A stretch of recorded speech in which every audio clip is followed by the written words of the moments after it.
Welcome to the Omnic recap, where every Sunday we look back at what happened during the past week in Overwatch. So it seems that people are getting extremely excited about a possible huge announcement for Overwatch 2. And it could be coming soon, like really soon. Some even seem to claim that we'll be playing Overwatch 2 in less than a month. But more about that in a minute. First, we have some other fish to fry. Well, maybe not fish.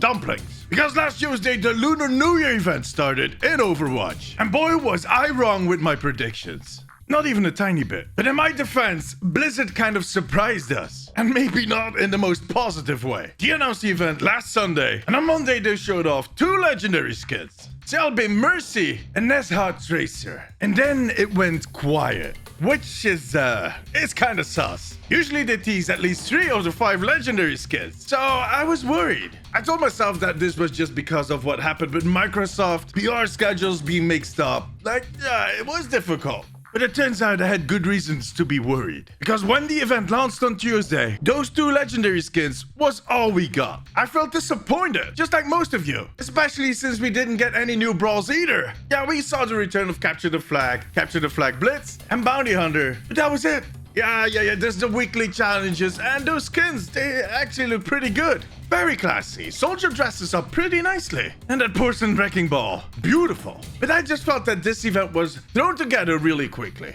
And there might be a reason for that. Blizzard did tell Esports that they realized this might be an issue. And they promised that we'll be getting more legendary skins this year than any year before. Remember that when we come back to those Overwatch 2 rumors. Anyways, there are of course other cosmetics, but nothing too groundbreaking. And some even seem copies from previous years. Like this Genji mode. It's the same one as his brothers. The community was disappointed. And in general, people are not enjoying the event. I did a poll over on Instagram asking my followers if they enjoyed this event. And 74% said, no, 74. Granted, in general, the Lunar New Year is not the most popular event. And in this case, the event is not only repetitive, it's also missing content. How did this happen? People are quick in drawing conclusions and claiming that Blizzard does not care. But from everything that we've seen and heard, yeah, that's just not true. I think that this is the result of us being on borrowed time. We've heard rumors and we've even seen people on the team speaking up about this. But a lot of factors have delayed the development and thus the release of Overwatch 2. I think we currently are in a spot where they never expected to end up. Where their planning for Overwatch 1 content ran out, including the resources. Because they are in the final sprint for Overwatch 2. Like final sprint.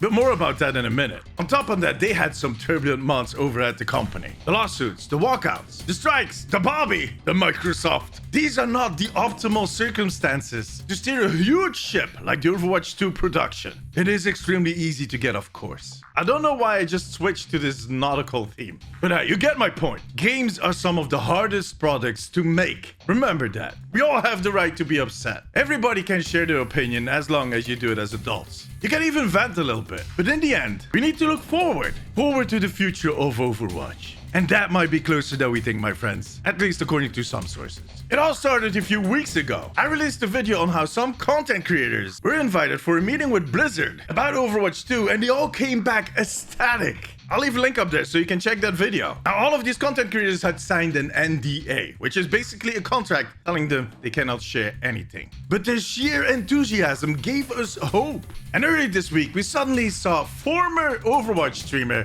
Tim the Tatman returned to the game. And he brought a friend. He was playing with Dr. Disrespect, who, for as far as I know, hasn't played that much Overwatch. The fact that Tim came back to Overwatch, even if it was just for one stream, was raising some eyebrows. Now, we might be seeing too much in this. But you know what they say? If you see sails, there are ships. Yeah, that was the nautical theme again. But seriously, Tim has played Overwatch on occasion in the past. He might just have felt like playing Overwatch. And in the end, nothing was announced during his stream. So it was just him playing comp on his wife's account, because apparently Dr. Disrespect's MMR was a little too low.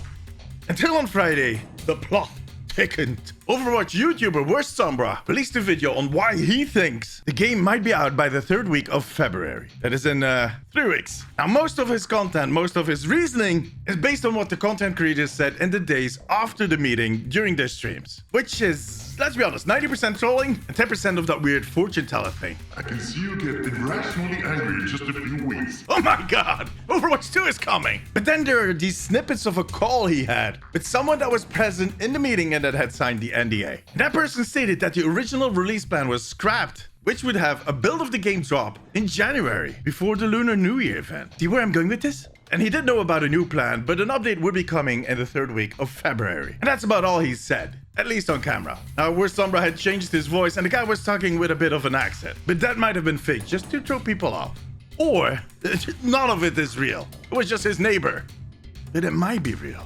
So what might happen in the 3rd week of February? It might just be an announcement. Them announcing that a build is coming somewhere around the time that the Overwatch League is starting. Or it might be the actual build. It could be a beta build, for instance, which will most likely be closed off at first and then open up gradually. Or what I've talked about in the past, and I still think is the best idea, it might be an early access, free-to-play build with just the PvP part of the game. That would allow them to test everything, adjust it, and continue working on the PvE part, which will be coming later this year. And you'll have to fork over $60 for that one. You can count on that. I've talked about this in the past. This whole early access thing is atypical for Blizzard. They generally don't do this kind of thing. But it is something that we've seen happening a lot in the industry in the last few years because it is an extremely powerful tool. You give your community access, you build your community, you get feedback, and everybody knows that this is a product in development. If you're going to complain about something that is not finished yet, who are you? Now, am I going to be right? I have no freaking clue.